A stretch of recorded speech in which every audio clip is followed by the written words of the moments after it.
Everyone, welcome to my channel. आज हम लोग पोटेंशियल एनर्जी निकालने वाले हैं सिस्टम ऑफ थ्री चार्जेस के कारण। इससे पहले वाले लेक्चर में हम लोगों ने पोटेंशियल एनर्जी ही निकाला था, लेकिन वहां पास दो चार्ज के कारण निकाला था। आज हम लोग को तीन के लिए निकालना है, तो देखना कैसे निकालेंगे। इन्फिनिटी पे बहुत सारे चार्ज प्रेजेंट होते हैं, ठीक है। तो हम लोग उस इन्फिनिटी से तीन चार्ज को उठा करके यहाँ पास रखने वाले हैं।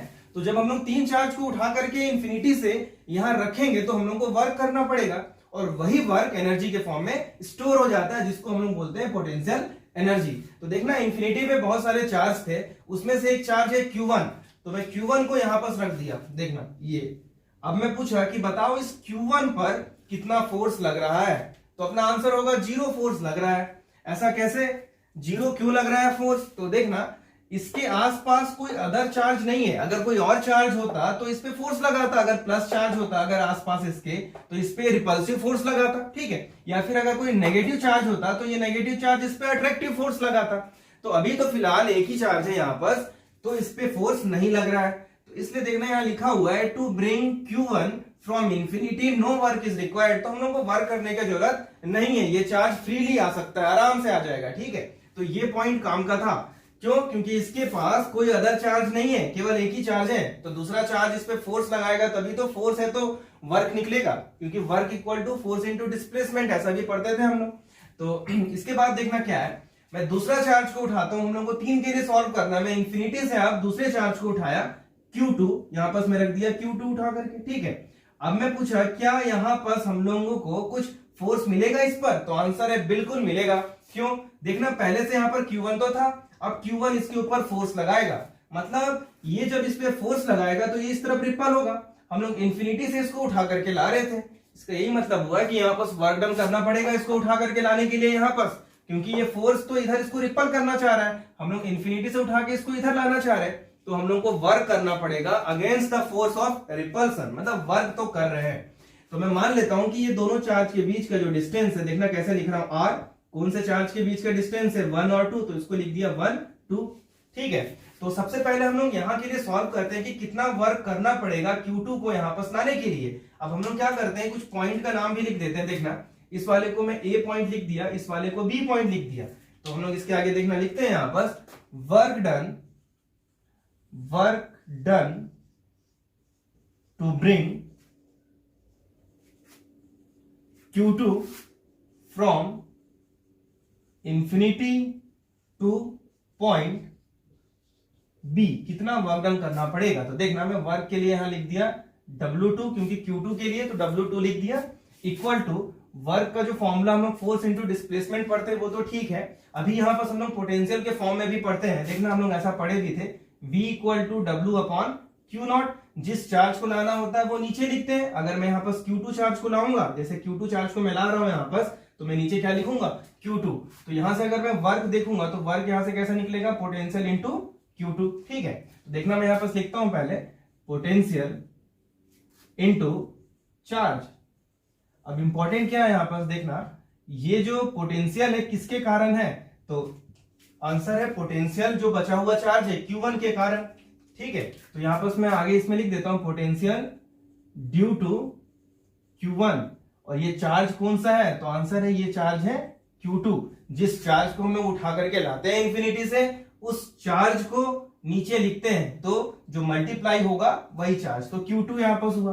तो पोटेंशियल ड्यू टू Q1 कैसे लिखेंगे, देखना इसके कारण यहां पर, तो पोटेंशियल लिखने का तरीका हुआ 1/4 पाई एप्सिलॉन नॉट, किसके कारण, Q1 के कारण, ठीक है। कहां पास, B पॉइंट के पास। तो देखना, यहां से यहां तक का डिस्टेंस कितना है, 1 2, ये 12 नहीं है, 1 2 है, ठीक है।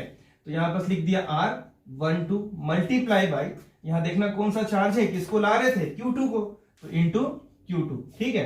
तो यहां पर जो हम लोग के पास वर्क डन निकल रहा है नंबर 2, तो ये निकला W2 equal to 1/4 pi epsilon naught Q1 Q2 upon R1 2, ठीक है। इसको मानते हैं इक्वेशन नंबर 1, ठीक। तो यहां तक तो आप लोग नोट कर दो। अब हम लोग को तीसरा चार्ज भी चाहिए, क्योंकि 3 चार्जेस के लिए है। तो मान लेते हैं जो अपने पास तीसरा चार्ज है, मैं यहां पर ला करके रख दिया। हम लोग इधर भी रख सकते हैं, इधर भी रख सकते हैं, कोई फर्क नहीं पड़ता, कहीं भी रख दो। इस पॉइंट को मैं C लिख देता हूं, और यहां पर मैं Q3 को ले आया। तो अब देखना, इस Q3 पर ये दोनों चार्ज अब फोर्स लगाने वाला है, Q1 भी इस पे फोर्स लगाएगा, ये Q1 है इस पे फोर्स लगाएगा, और ये Q2 है ये भी इस पे फोर्स लगाएगा। ठीक है, तो अब यहाँ पर डिस्टेंस का भी बात कर लेते हैं हम लोग। देखना ये वाला डिस्टेंस को अगर मैं देखता हूं, यहां से यहां तक का जो डिस्टेंस है, तो ये 1 और 3 के बीच में है, तो इसलिए देखना 1 3 लिख दिया हूं, R1 3। और यहां से यहां तक का डिस्टेंस को देखना, ये 2 और 3 के बीच में है, तो R2 3, बस लिखने का तरीका हुआ। ठीक है, तो अब हम लोग क्या करने वाले हैं, फिर से ये लिखने का तरीका होगा work done to bring Q3। अब हम लोग Q3 ला रहे हैं, तो कितना वर्क करेंगे, तो लिखते हैं हम लोग यहाँ पर, देखना इसको, यहां लिखते हैं work done to bring Q3 from infinity to point C। तो देखना कैसे लिखेंगे, W3 इक्वल टू, तो यहां पास पोटेंशियल किसके कारण होगा, तो देखना मेरे को तो Q3 के पास निकालना है, यहां पास कितना वर्क करना पड़ा, तो बचे हुए दो चार्ज के कारण ही यहाँ का पोटेंशियल होगा। और जो यहाँ का चार्ज होगा ये वाला, यहाँ क्या लिखूंगा, जिसको हम लोग लाते हैं Q3। तो देखना यहाँ पास लिखने का तरीका क्या हो जाएगा, potential due to Q1 and Q2, ये दोनों के कारण पोटेंशियल लगेगा, ये और ये दोनों इस पे पोटेंशियल लगाएगा। ठीक है, मल्टीप्लाई बाय, मैं किस चार्ज को ला रहा हूं, इंफिनिटी से, तो Q3 को ला रहा हूं, इसलिए यहां पर लिखेंगे Q3। तो इसके आगे देखना सॉल्व करते हैं, W3 इक्वल टू, दोनों के कारण पोटेंशियल कैसे लिखेंगे, पहले देखना मैं अगर Q1 के कारण यहां का पोटेंशियल लिखूंगा तो कैसे लिखूंगा, देखना 1/4 pi epsilon naught Q1 upon, ये Q1 के कारण यहां पर, तो ये डिस्टेंस कितना है R13, तो यहां लिख दिया R13। ठीक है, पोटेंशियल टोटल निकालना है Q1 और Q2 के कारण, तो पोटेंशियल जो होता है वो स्केलर क्वांटिटी है, इसलिए दोनों को ऐड किया जाएगा तभी तो टोटल निकलेगा। ठीक है, अब Q2 के कारण निकालते हैं, तो देखना यहां से यहां तक, तो ये हो गया 1/4 पाई एप्सिलॉन नॉट Q2 के कारण, तो यहां से यहां तक का डिस्टेंस क्या दिख रहा है R23, तो यहां लिखूंगा R23। ठीक है, और मल्टीप्लाई बाय Q3। तो इसके बाद हम लोग क्या करने वाले हैं, देखना इस चार्ज को इस ब्रैकेट के अंदर मल्टीप्लाई करने वाले हैं, तो इसके आगे मैं यहां पर लिख देता हूं, ये यहां पर, तो जो W3 निकल रहा है हम लोगों के पास, W3 इक्वल टू, मल्टीप्लाई करेंगे तो ऐसा दिखेगा 1/4 pi epsilon naught Q1 Q3 upon R13 plus 1/4 pi epsilon not Q2 Q3 upon R23। ठीक है, तो ये Q3 का इंटू कर दिया दोनों के पास। ठीक है, अब इसके बाद हम लोग को तो टोटल वर्क निकालना है, तभी तो टोटल एनर्जी निकलेगा, तीन चार्ज के कारण टोटल वर्क तो निकालनी है। तो अब हम लोग खाली ऐड करेंगे तो टोटल निकल जाएगा, तो देखना ऐड करने वाले हैं, तो टोटल वर्क डन,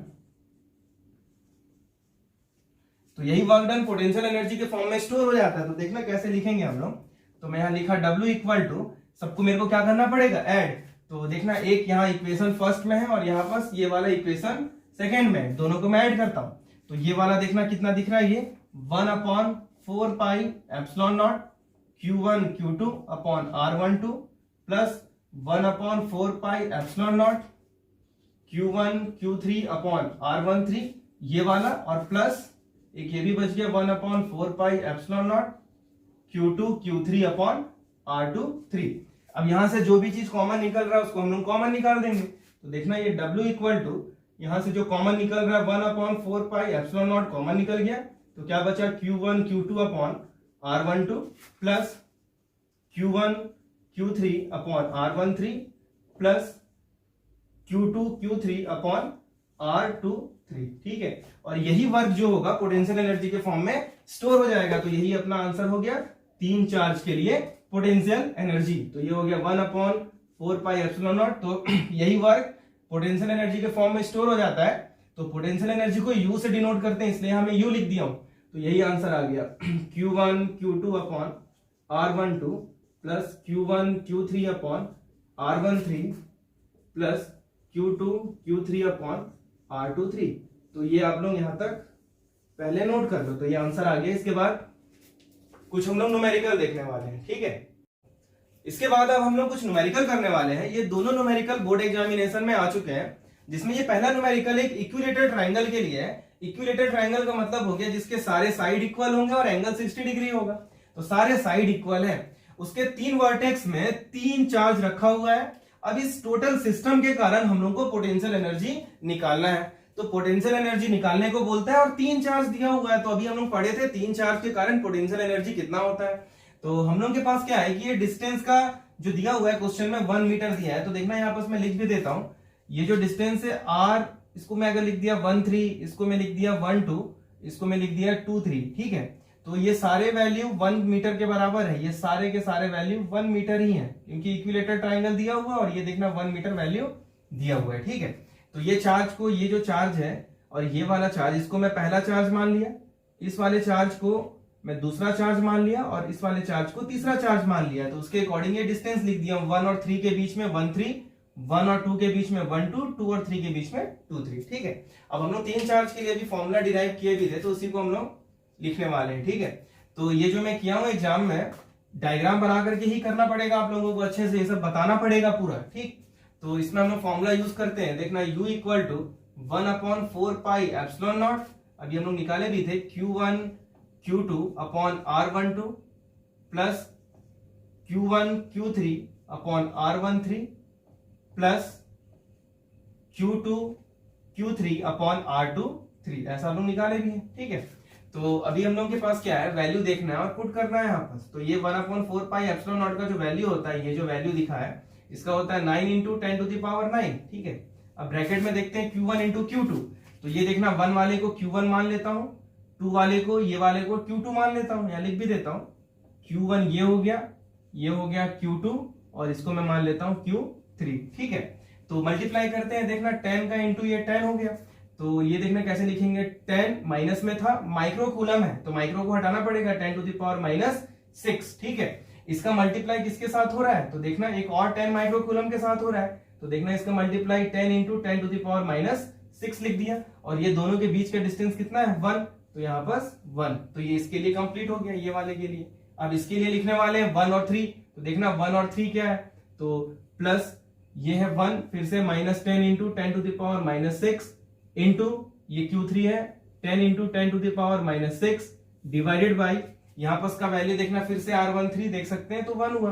एक और बचा हुआ है, उसके लिए भी लिख लेते हैं हम लोग, तो ये दोनों के लिए बचा हुआ है, तो 10 into 10 to the power -6 into 10 into 10 to the power -6, तो ये Q2 और Q3 का मल्टीप्लाई हो गया और दोनों के बीच का जो डिस्टेंस है वो 1 मीटर है, ठीक है। तो ये इसको अब हम लोग को सॉल्व करना है, तो देखना u इक्वल टू, ये हो गया 9 इंटू 10 टू द पावर 9, अब ब्रैकेट को देखना हम लोग कैसे सॉल्व करेंगे यहाँ पर, ठीक है। तो सबके डिवाइड में 1 है, तो ये डिवाइड 1 मतलब वही ऊपर वाला ही टर्म बचने वाला है, तो देखना यहाँ पर क्या है 10 का पावर -6, 10 का पावर -6, तो ये हो गया 10 टू द पावर -12। अब यहाँ 10 के पावर में कुछ नहीं है, तो यहाँ पास भी 1, यहाँ पास भी 1, तो इसको हम लोग कितना बोलेंगे 10 टू द पावर -10 बचेगा यहाँ पास, तो मैं यहाँ डायरेक्ट लिखता हूँ 10 टू द पावर -10 बच रहा है। आप लोग भी कैलकुलेट करके देख लेना, -6 क्योंकि बेस सेम है ना, तो मल्टीप्लाई में पावर जुड़ जाता है, ऐड हो जाता है, तो -6 और -6 -12 हो गया, और ये 1 और 1 2, तो -12 और +2 तो -10, तो ये 10 का पावर -10, और यहाँ पास देखना माइनस का साइन था ये वाला, इसलिए यहाँ पास माइनस भी लगा दिया। अब यहाँ पास भी देखना प्लस माइनस, ये माइनस फिर से हो जाएगा, तो देखना यहाँ माइनस लिख दिया। अब इसको भी फिर से आप लोग मल्टीप्लाई करोगे तो 10 टू द पावर -10 ही बचने वाला है, करके देख सकते हैं। और यहाँ पास देखना ये सारा का सारा प्लस में है, तो ये प्लस, अब ऊपर वाले को सबको इंटू करेंगे और पावर ऐड करेंगे, तो यहाँ पास भी क्या बचेगा 10 टू द पावर -10। तो देखना एक माइनस वाला और एक प्लस वाला कैंसिल हो जाएगा, ये माइनस और ये प्लस दोनों कैंसिल हो गया, तो यही बच रहा है आंसर में। तो देखना लिखता हूं, ये माइनस का साइन ये बाहर हो गया, 9 इंटू ये देखना 10 टू द पावर 9, उसका मल्टीप्लाई हो जाएगा 10 टू द पावर ये -10, तो 9 और -10 मतलब 10 टू द पावर -1 बचेगा, क्योंकि पावर ऐड होगा, तो -10 + 9 मतलब -1। अब इसको एक और स्टेप में हम लोग ऐसा भी लिख सकते हैं, अगर ये -1 है तो ये ऐसा भी हो सकता है -9 इंटू देखना 1/10 लिख सकते हैं, ये पावर -1 नीचे में आकर के 10 हो जाएगा। अब 9 डिवाइड बाई 10, तो ये आ गया -0.9 जूल, ये अपना फाइनल आंसर आ गया। तो पहले आप लोग यहाँ तक नोट कर लो, ठीक है। इसके बाद अब हम लोग क्वेश्चन नंबर 2 को स्टार्ट करेंगे। तो देखना इसमें क्या है कि स्क्वायर दिया हुआ है, उस स्क्वायर का साइड ए है और उसके 4 कॉर्नर में 4 चार्जेस रखे हैं। अब हम लोग से पूछता है बताओ इस सिस्टम का टोटल पोटेंशियल एनर्जी कितना होगा। हम लोग तो 3 चार्ज के लिए पढ़े थे, 4 चार्ज के लिए पढ़े ही नहीं है, लेकिन फिर भी हम लोग अप्लाई कर सकते हैं। देखना कैसे करेंगे, तो यहाँ लिखता हूँ सॉल्यूशन इसका, देखना कैसे लिखेंगे। मैं यहाँ लिखा u equal to 1/4 pi epsilon naught. अब आगे देखना क्या होता है, जैसे यहाँ पर हम लोग लिख रहे हैं ना 3 के लिए, अब हम लोग इस सिस्टम को देख करके सारा कुछ लिख सकते हैं। तो देखना सबसे पहले मैं क्या करता हूँ, देखते जाना अच्छे से। इस चार्ज और इस चार्ज के कारण मैं देखता हूं, तो देखना ये दोनों चार्ज का मैं मल्टीप्लाई करूंगा Q इंटू क्यू, और ये दोनों के बीच का डिस्टेंस क्या दिख रहा है, ए, तो यहां लिख दिया ए, ठीक है। अब आगे मैं क्या करूंगा, प्लस, अब देखना ये दोनों चार्ज के कारण लेते हैं अपन, ये दोनों चार्ज के कारण, तो यहाँ पर से Q इंटू क्यू अपॉन ए, ये दोनों के बीच का डिस्टेंस ए दिख रहा है इसलिए मैं ए लिखते जा रहा हूं। अब हम लोग ये दो चार्ज को देखते हैं, देखना ये दोनों चार्ज को, तो यहाँ पर कौन कौन से चार्ज है, Q इंटू क्यू, और यहाँ का भी डिस्टेंस क्या है, ए। अब हम लोग ये वाले दो चार्ज को देख लेते हैं, देखना क्या है, Q इंटू क्यू अपॉन ए, ठीक है। क्या और भी कुछ मल्टीप्लाई होगा, वीडियो को रोकना और सोच करके देखना। तो आंसर है बिल्कुल मल्टीप्लाई होगा। तो क्या होगा मल्टीप्लाई, देखना अभी ये दो चार्ज तो बचे हुए हैं डायगोनल वाले, ये देखना ये दोनों चार्ज, ठीक है।